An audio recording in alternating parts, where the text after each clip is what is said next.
नमस्कार मित्रांनो, आज मी दाखवणार आहे तुम्हाला गावाकडील माझा दिवस। तर माझी सुरुवात होते ती कोंबड्यांनी।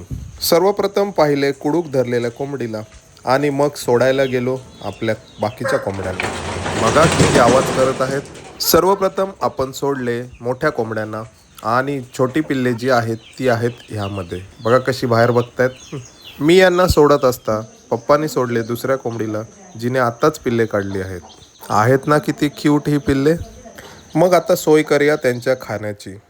कोंबडीचे खाद्य आपण त्यांना देतो आणि त्यासोबतच पप्पाने त्यात टाकले बारीक बारीक कणी, जेणेकरून पिल्लंही खातील।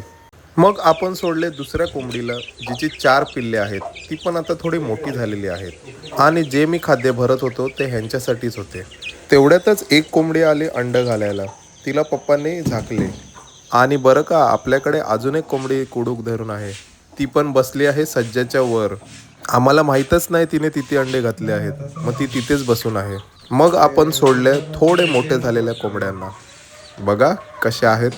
मागच्या व्हिडिओमध्ये दाखवलेली हीच ती पिल्ले। कोंबड्यांचं सर्व करून झाल्यावर मम्मीने दिली पेज। तेवढ्यातच माझे एक पार्सल आले, जे की आले थेट उटीवरून। मागे मी उटीला गेलेलो तेव्हा तिथून चहा घेतलेली, तीच मी कस्टमरांना देतो। कस्टमरांना खूप आवडते म्हणून मी पुन्हा एकदा मागवली उटीवरून चहा। ही मसाला टी आहे आणि भन्नाट अशी टेस्ट आहे याची। तुम्हालाही जर ऑर्डर करायची असेल तर पॅकेटवर दिलेल्या नंबरवर कॉल करा। आज ऑफिसला सुट्टी असल्या कारणामुळे मस्त असा दिवस मला एन्जॉय करायचा होता। मग निघालो आम्ही नदीच्या दिशेने। विचार केलेला पोहायचा, पण सुकती असल्या कारणामुळे पाणी खूपच कमी होते। मग तिथून मी आणि विघ्नेश निघालो आमच्या बागेत नारळ वेचायला। बघूया आपल्याला मिळतात काय नारळ।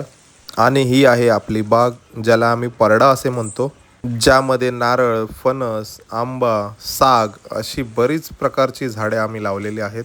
सध्या पावसाचे दिवस असल्या कारणामुळे बरेच असे रान आलेले आहे। ही जी आपल्याला शेड दिसत आहे ती आपण कस्टमरांसाठी बांधलेली आहे, जेणेकरून कस्टमर येथे संध्याकाळचा चहा पिताना मस्त असा नदीचा व्ह्यू पाहून आनंद घेतील। तसेच आपण आपले झोपाळे देखील इथे लावतो। सध्या पाऊस असल्या कारणामुळे ते आपण उतरवून ठेवलेले आहेत। आता आपण आपल्या बागेत वेचूया नारळ, बघूया आपल्याला मिळतात काय।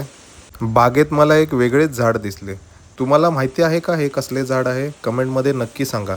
आणि फायनली मला एक भेटला नारळ, दिसतोय का तुम्हाला? हा बघा इथे लपलाय।